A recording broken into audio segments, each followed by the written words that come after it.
would I do if I knew that I could not fail?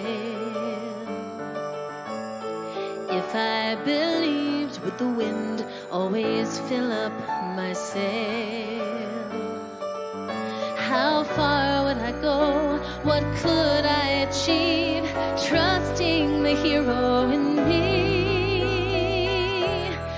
If I were brave, I'd walk the razor's edge, where fools and dreamers dare to tread, and never lose faith, even when losing my way. What step would I take today if I were brave?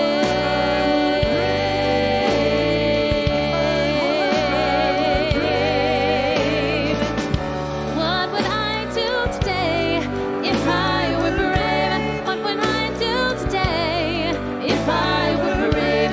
What would I do today if I were brave? What would I do today if I were brave?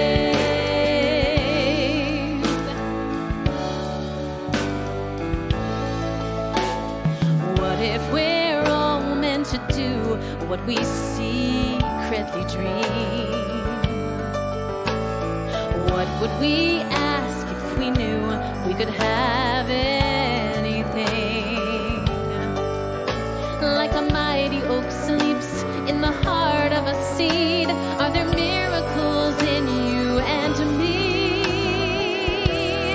If I were brave, I'd walk the razor's edge, where fools and dreamers dare to tread, and never lose faith, even when losing my way. What step would I take today if I were brave?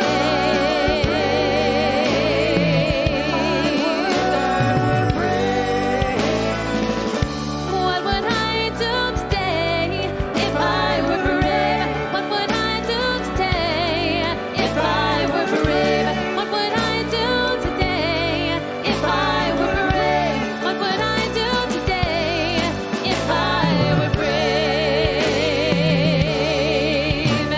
If I refuse to listen to the voice of fear, with the voice of courage whisper in my ear.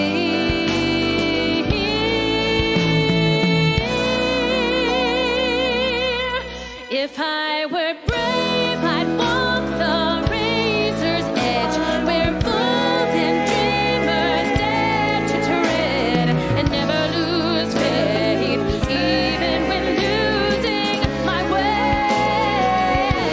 What step would I take today if I were brave?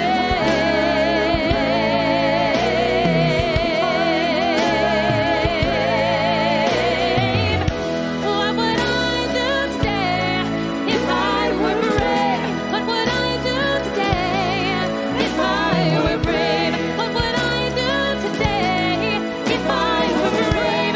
What would I do today if I were brave? What would we do today, huh? If we were brave? What would we do today if we were brave? What would we do today if we were brave? What would we do today if we were brave?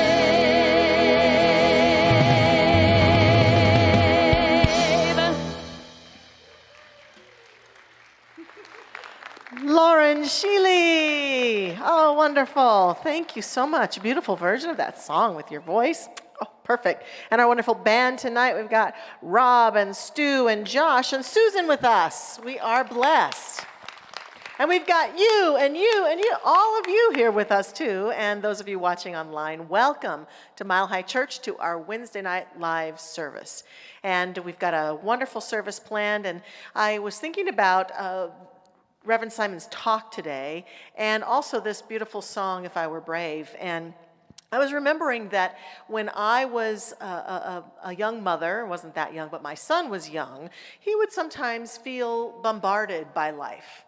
He would sometimes feel as though there were too many things that were coming at him, too many voices talking to him about who he should be and what he should be doing. He was listening to the voice of fear and would get anxious about it. And in that anxiousness would get a little bit stressed and kind of would freeze at times and have a hard time. And I was recalling that when he was young like that, I would often invite him to close his eyes and imagine that he was encased in a bubble of light that was permeable, such that only things that lifted him up, that made him feel calm, that fed and nourished his soul and his being could come through. Only words, only ideas, only concepts, only people, the din and the activity of all the voices, and that he had within him the courage and strength to do what he needed to do in his own life.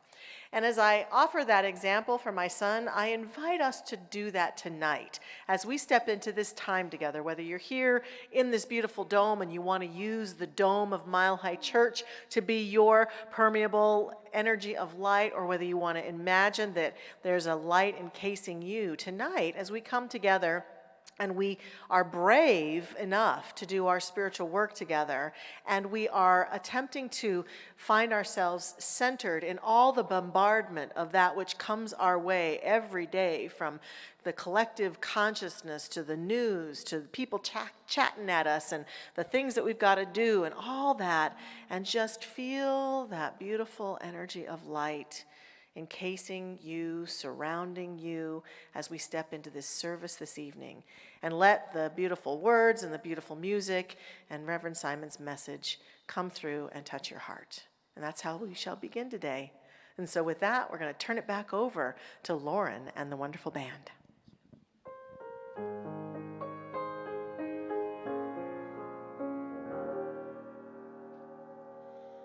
When you walk through a storm, hold your head up high and don't be afraid of the dark. At the end of the storm is a golden sky and the sweet silver song of a lark. Walk on through the wind, walk on through the rain, though your dreams be tossed and blown. Walk on with hope in your heart, and you'll never walk alone. You'll never walk alone. You'll never walk alone.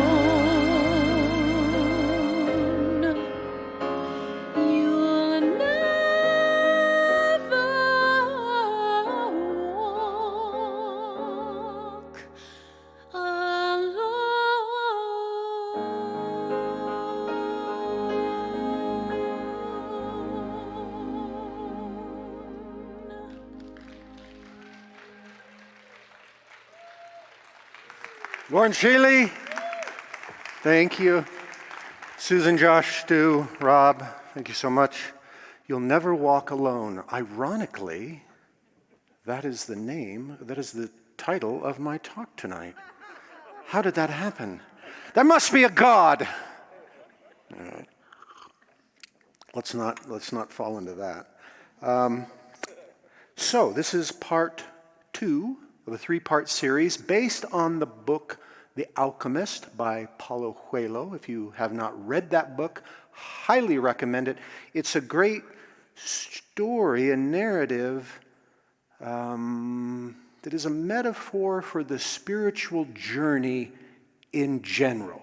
I mean, obviously, we all have our own peculiarities. We all have our own path, but it's a great metaphor. So we're going to talk about some key points from it to illustrate some things that may be of use to you. If you weren't here last week or you didn't catch last week's service, let me catch you up quickly. The main character is a boy, a young man by the name of Santiago. He is a shepherd in Andalusia, Spain, let's just say 100 years ago. Not quite contemporary, a little bit in the past. And he has a dream. He has a dream in which a child takes him to the pyramids in Egypt and reveals to him a hidden treasure. And once he has that dream, it sticks with him. And it's calling to him, it's pulling him, it's this longing. And that's what we talked about last week, the longing. How often we feel this, and we may listen to it, we may not listen to it, but there's this thing this recurrent thing that keeps coming up in our life. And oftentimes, if we're willing to go there, if we're willing to be open to it, we feel it as a longing.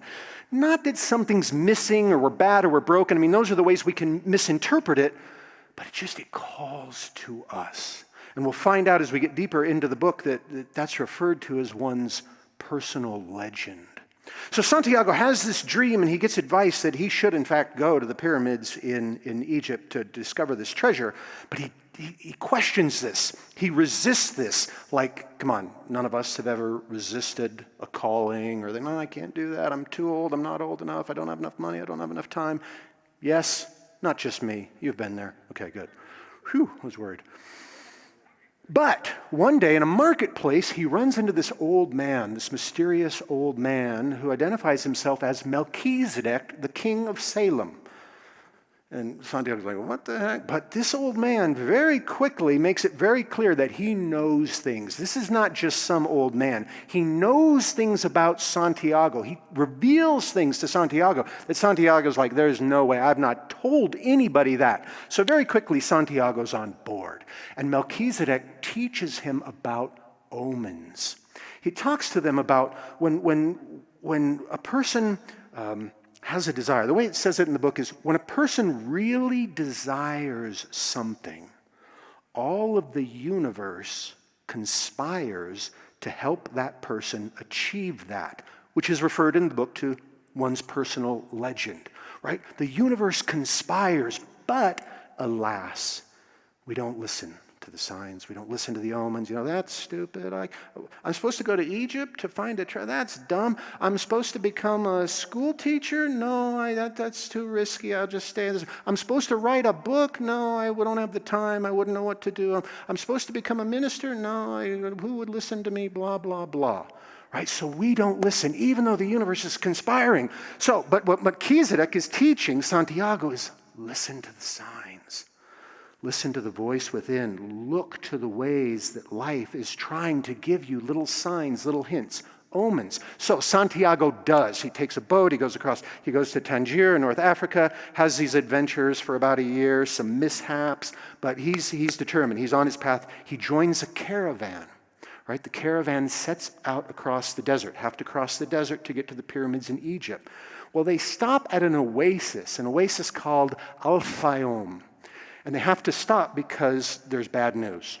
The local tribes are going to war, and the desert is no longer a safe place. So it comes in, the whole caravan stops, and Santiago talks to the chieftain of the oasis, and is like, look, dude, he probably didn't say dude, but whatever. I'm contemporizing it for you. Look, dude, you might be here for a couple of years, right? This isn't a struggle between good and evil. This is a struggle of power, human beings, power struggle. This could go on for years. And if you leave, you're not going to be safe. But you're safe here because there is a tradition that no one attacks an oasis. In fact, weapons aren't even allowed in the oasis because all sides have their own oasis. And if one side attacks an oasis, then it's just chaos. So there's this tradition. Nobody attacks an oasis. They're neutral grounds. Awesome, great. Santiago's got time. He's got time on his hands. So he starts to open himself up to the omens. He starts to listen. And what we'll talk about a little bit later, towards the end of the talk, is how this is the same stuff that Holmes is talking about.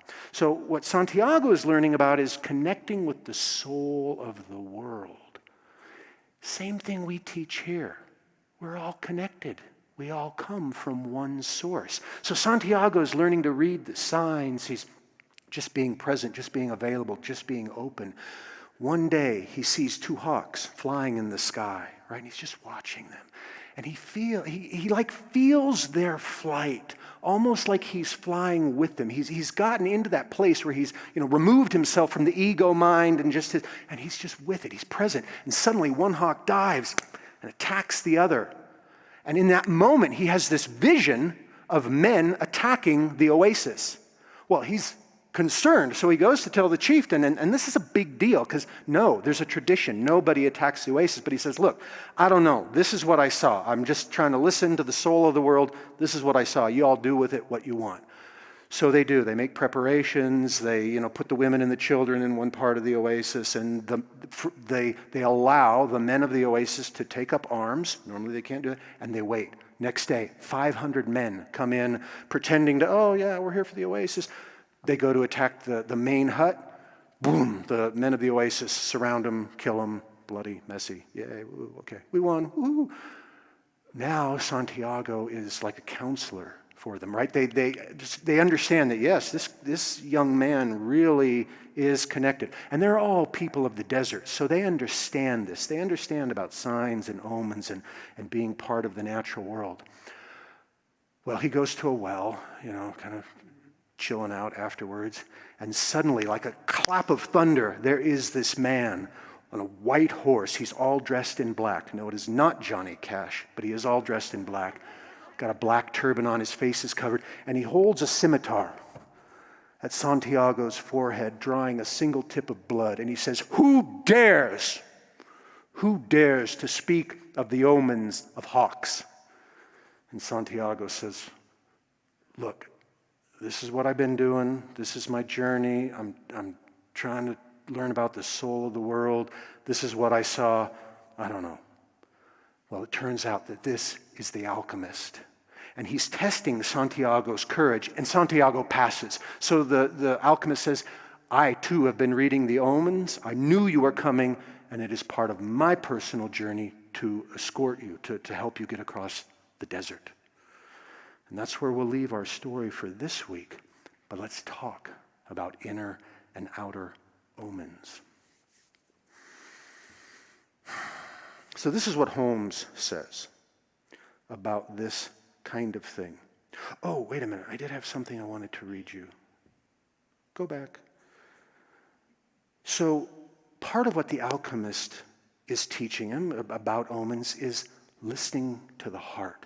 Melchizedek was talking a lot to him about reading the omens out in the external world, right? Holmes talked about that. You want to know what's in your subconscious mind, the aspect of mind from which we create?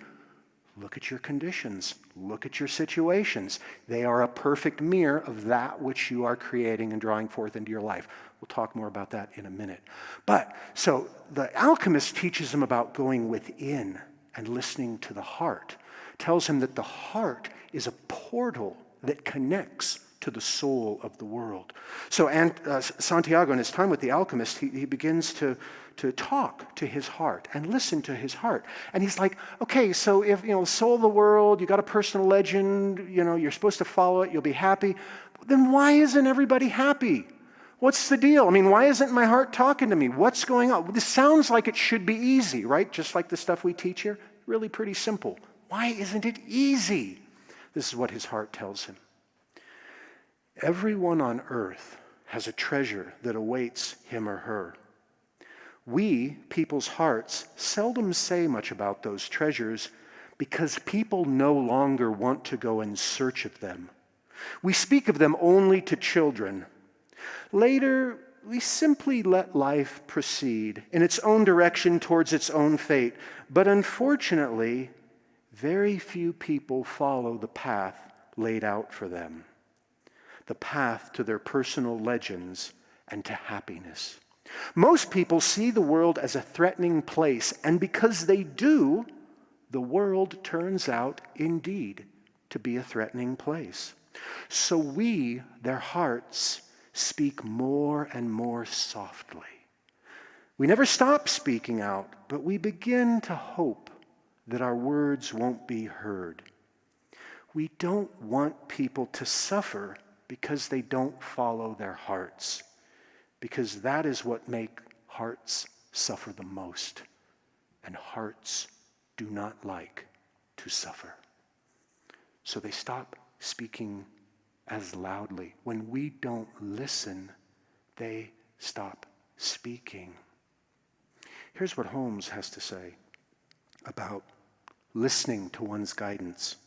We believe in the direct revelation of truth through the intuitive and spiritual nature of each person, and all can be revealers of truth who live in close proximity with the indwelling God. That's what he's talking about. That's the same thing in the book, the soul of the earth, listening to the omens. There is one mind, there is one source that we are all part of. This life that is in me is the same life that is in you. The consciousness that is in me is the same consciousness that is in you. Yes, there's this veil of separation between us. I got my stuff, my story, my personality, blah, blah, blah. The character that the Spirit is playing through and as me, just like you do. But down low, we are connected. That is the soul of the world. That is how we can know, how we can connect, how we are connected. When we do our prayer work, our spiritual mind treatment, we're not doing something to someone, we're not sending something to someone. We're simply treating our consciousness. I treat my consciousness, which is your consciousness. So as I have a deeper understanding of truth, health, prosperity, whatever, you do too. When the level of the water rises, all boats rise. So let's talk a little bit about inner guidance. I'll give you my favorite technique for inner guidance. Ask a question. Ask a question. How I prepare for my talks. Beloved, what needs to be said? What needs to be heard? And then I just shut up and I listen. See, that's often where we make a mistake. We get a little, what's my highest good in this situation? And then we go off about our lives. No, if you ask a question, you actually have to listen. You have to wait for the answer. You have to look for the answer. Now, sometimes the answer comes like that. Sometimes not so much. God and time, a little bit different than how we experience. Time's not a big thing for God. But we have to listen. We have to be receptive. We have to be open. Some of my favorite questions when confronted with some crazy situation. I don't care what it is. I don't care how mundane it is. I don't care how big it is. What do I need to know in this moment? What is the highest and best good in this moment? Now here's one of my favorite. What is being asked of me in this situation?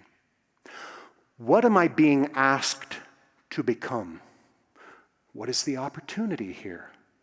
These are the kinds of questions I encourage you to ask. I know in religious science we do a lot of stuff about I'm going to affirm and claim and proclaim and set my intention.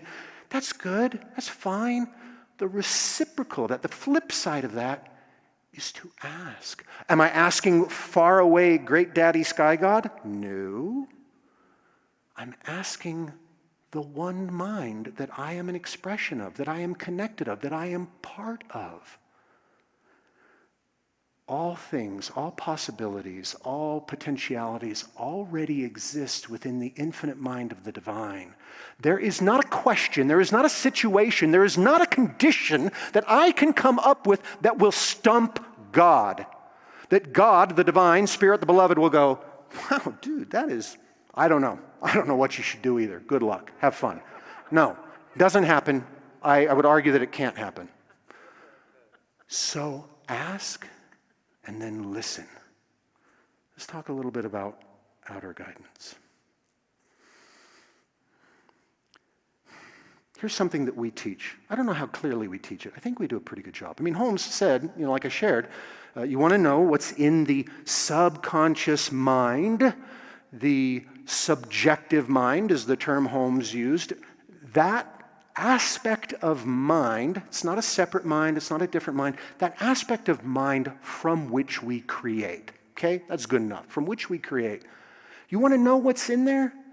Take a look at your life. That's it. But Simon, I don't want that. How did I attract that? That's not, we get all in this stuff. Did I call that in? Am I at fault? Am I guilty? But I didn't want that. Let me share this with you. Life does not give you what you want. Doesn't give you what you want. Life doesn't care what you want. Well, I should have known if that's true. For all intents and purposes, you don't get what you want, necessarily. You don't, this will raise some of them, what? You don't get what you think. Not just what you think. You get what you are. You attract what you are. And by that I mean that is the sum total of all that you are. Not your true self, the divine nature of you, but this ego self, this character that the Spirit is playing in this world as you. There is a sum totalness of that. All your conscious thoughts, all your subconscious thoughts, all your beliefs, all your values, all your convictions, your perspectives, your outlooks, your doubts, your fears, all of it. Take all of that, and that is you. Now, we can call it energy, we can call it level of consciousness. That which you are. You will hang out at that level. So imagine, this is a little analogy I've been playing with. If you're a marine biologist, like my wife, don't give me any, cut me some slack. This is an analogy. It's a metaphor. Don't take it too literal. Imagine the ocean, right? Way down at the bottom. It's dark, murky, cold. There's weird things that hang out down there. I don't know. I don't even know what hangs down there. My wife does. I don't. Remember in Finding Nemo, that fish with the teeth when they were way down there, it had the little light thing that bobbled around? There's stuff like that hangs out down there, way down low. The higher you get, these different levels, the more light, metaphoric, light, love, all those God qualities. It's warmer. Warm is a good thing in this case. And there's, more beautiful, lovely, prosperous, wonderful fish, etc. I don't know if that's true. Metaphor. Okay, go with it. So here's the deal. You're going to hang out at whatever level you are, right? You're going to find your own level. If you're a grumpy, angry person filled with doubt and fear, doesn't make you a bad person. It's not your fault. I don't care how you got there. But if that's you, if that's how you show up in life, you're going to hang out there. And you know people like this. You know people who are like, you just don't want to be around them. Doesn't make them bad. It's just where they're at. You know people who are like, hey, bubbly and happy and wow, it's great to see you. And you feel better. Okay, they're hanging out in a different level. So wherever we're hanging out with all the things, all the situations, and all the people who are resonating at that same level. If we're down here, not bad people, that's just where we're at this point in our life, we're going to bump into some interesting things. It's not your fault. You're not being punished. And I don't even know if I would say that the universe is trying to teach you a lesson. I'm kind of on the fence about that one. I don't know if the universe works that way. It's not even the universe, but whatever. You're just going to hang out and bump into stuff like that. Law of reciprocity, law of proximity, right? As you sow, so shall ye reap. And law of proximity, if you're hanging out with certain kind of folks, you're going to have certain kinds of experiences. If I go to a Mexican restaurant, I'm going to probably be ordering Mexican food. If I want a different kind of food, I have to go to a different restaurant. I have to change who I am. Can't expect the restaurant to change. I have to change. I have to go somewhere else. Likewise, if I'm down here with all the scary things, I can do my affirmations, my intentions, and all that stuff. But all of that works to change me. When I rise, when I change my level, new situations, new circumstances will show up. Life is beautiful in that it is constantly mirroring that back to us. That is the point. If you look at your life and don't like what you're seeing and what you're experiencing, change you to change it. And life is a beautiful, awesome, powerful mirror. Don't be afraid of looking at it and being honest. I want to close with one story, quick story, because I'm already over time a little bit. Oh no. You've all heard this story. I know you have. I'm going to give my own little spin on it. Once upon a time, there was a woman who was at the end of her life. Right? She was getting ready to make her transition. And she was there with the beloved. They were reflecting upon her life.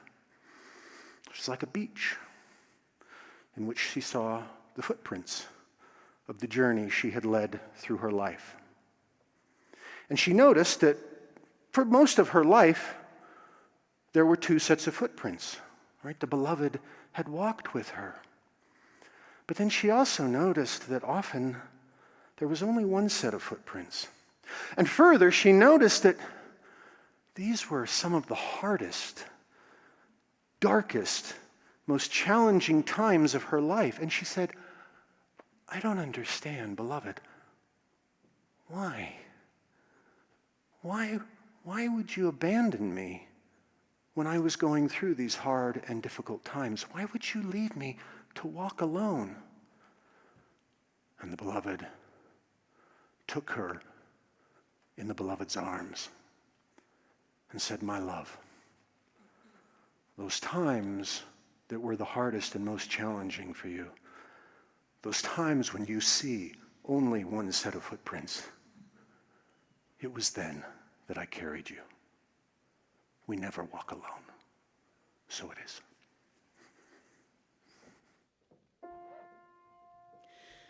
Where I am, God is. Where I stand, God is standing strong. Where I breathe, God is breathing life in and out and through me as me. Where I speak,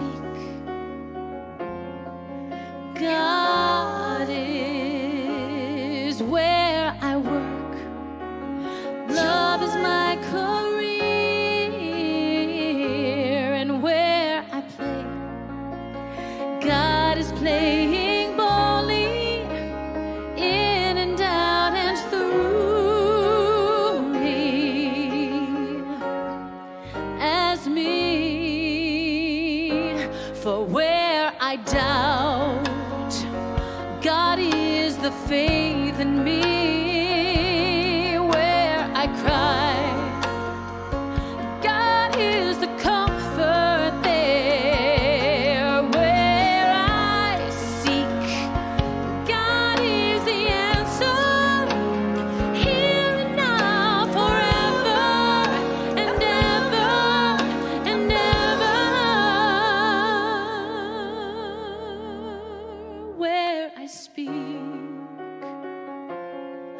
truth is.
Oh, thank you all for your gifts and talents.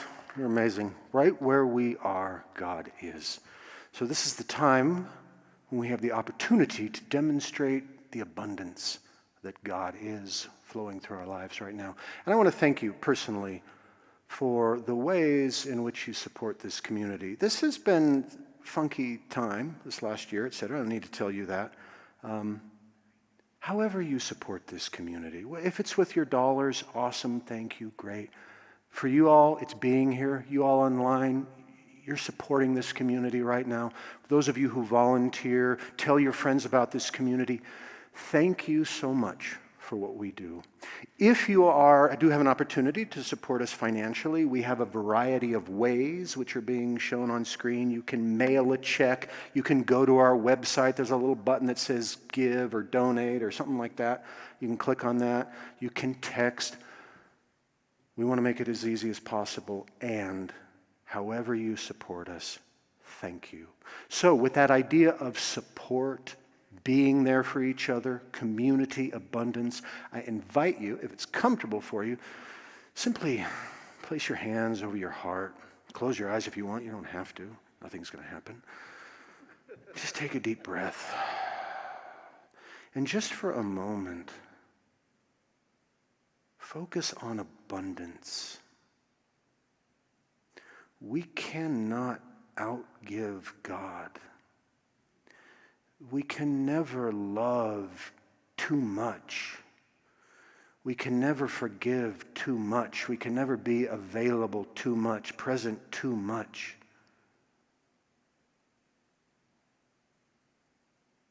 There is an abundance and a prosperity available. And we are the channels through which it pours into this world. And so it is.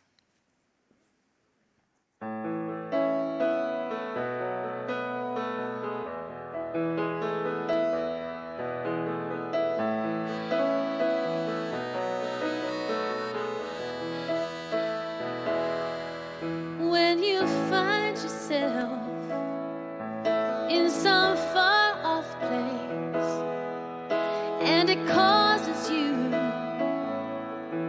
to rethink some things, you start to sense that slowly you're becoming someone else.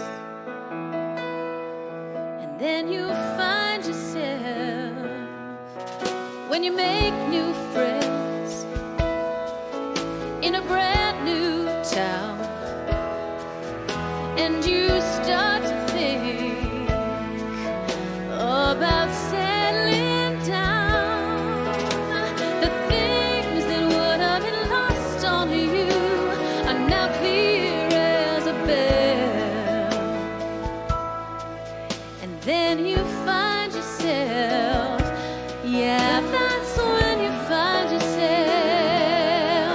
Oh, you go through life so sure of where you're heading, and you wander lost. It's the best thing that could have happened. 'Cause sometimes when you lose your way, it's really just as well. Because you find yourself, yeah, that's when you find yourself.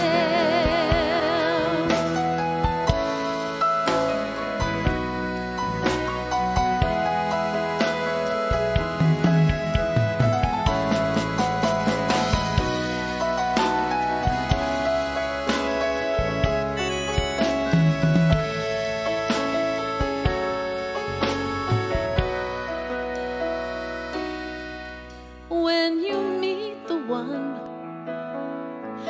you've been waiting for, and they're everything that you want and more, you look at them and you start to live for someone else.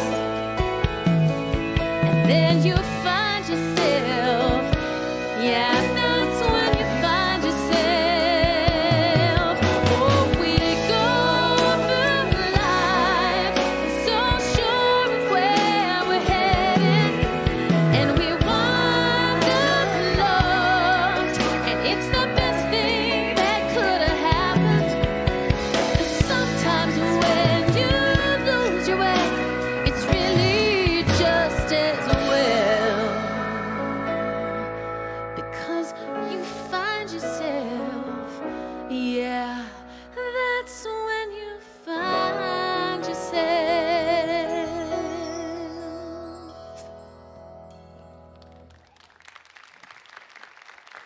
Oh, beautiful. Thank you, thank you. Oh, beautiful job. Thank you, Reverend Simon. Beautiful message and wonderful music today. We're going to step into the part of our service that we call the community treatment.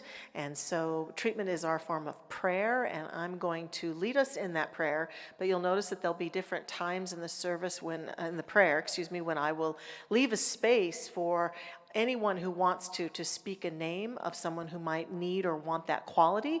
It might be you, or it might be someone you know, someone you think of. It's an opportunity for us to extend ourselves in prayers to other people. So please join me as we go within. And just take a deep breath together and allow ourselves to settle into this prayerful space. A space in our little bubble where we are safe, a cocoon. And yet we know and affirm together right here and right now that there is a power and a force in this universe that is manifesting itself through all of creation. Everything that we see, everything that we know to be true, every person, every activity, every relationship, every condition, everything in the world of form is some expression of this divine presence.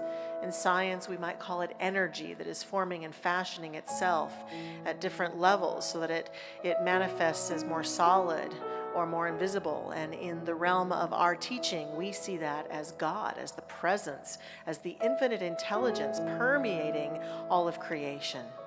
We recognize together that this power and this presence, being everywhere and in everyone, exists right here and right now. I recognize that it is the very essence of me and this word that I speak and the consciousness that I speak it with. And I recognize that it is every person within the sound of my voice, that right here and right now, in this very moment, the infinite power and presence enfolds, embraces, and expresses through us. This is one of those moments where we are lifted by the divine. We are lifted from within. We can feel it and sense it if we allow ourselves just to be still and feel that presence.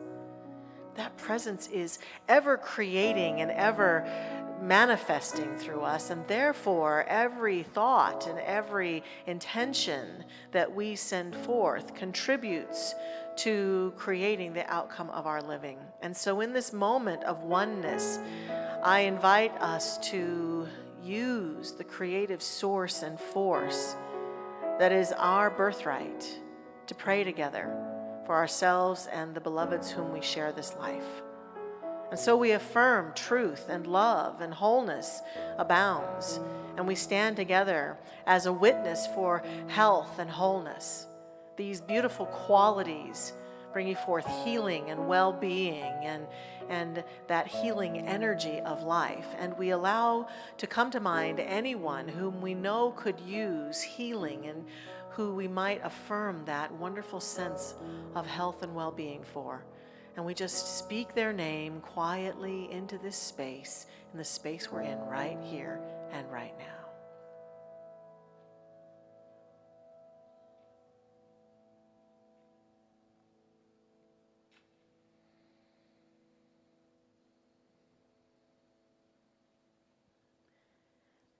And the quality of abundance that flows through this infinite presence.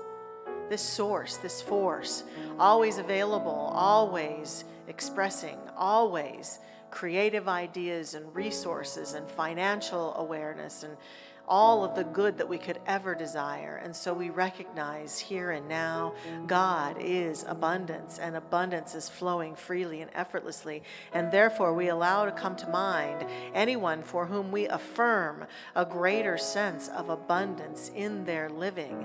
We allow ourselves to speak their name into this space, into this prayer right now.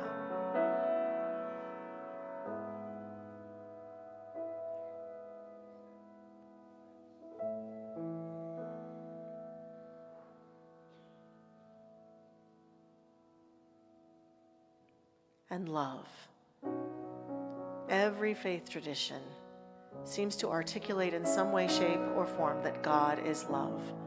We recognize that love is that feeling of connectedness, that feeling of that natural flow of feeling worth and feeling wholeness and feeling the love of the universe propel us and support us and uplift us.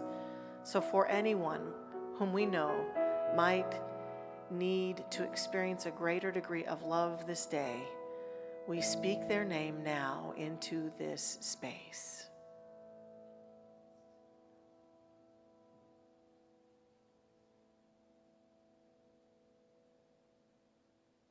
And this is good, so very good, all of this good.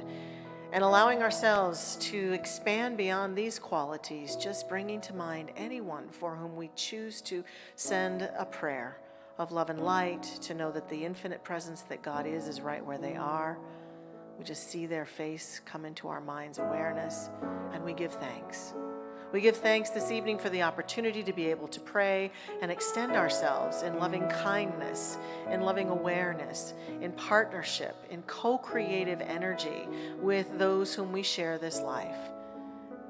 In prayer, we're so blessed to be able to do this and to know that as we pray this evening, that this prayer is already being made manifest through us and through those whom we have extended it to. And we are so grateful. And in this place of gratitude, I release this prayer into the action of that law that makes it so, the law that simply says yes. I release it, I let it go, for I know that as it has been spoken, it is done. This prayer is complete. We let it be, and so it is. Amen. Amen. It's good to pray together. Thank you for participating in that with us, and thank you again for being here for Wednesday Night Live. We want you to know that it's another week of Simon. It's Simon everywhere at Mile High Church, because he is speaking on Sunday morning right here at our 8 o'clock and 10 o'clock service, so we hope you will be here with us or watching online. And then he's going to also be back next week to complete the completion, right, of his three-part series at Wednesday Night Live next Wednesday at 7 o'clock right here in this very space. Now, if you're in need of a prayer, please keep in mind that Mile High Church is always available to pray for anyone. So just go to milehighchurch.org and go to the Prayer and Care Center. You can submit a prayer request anytime, day or night. We love to pray with you. And now I invite you to stand, if you would, and let's release and let it go.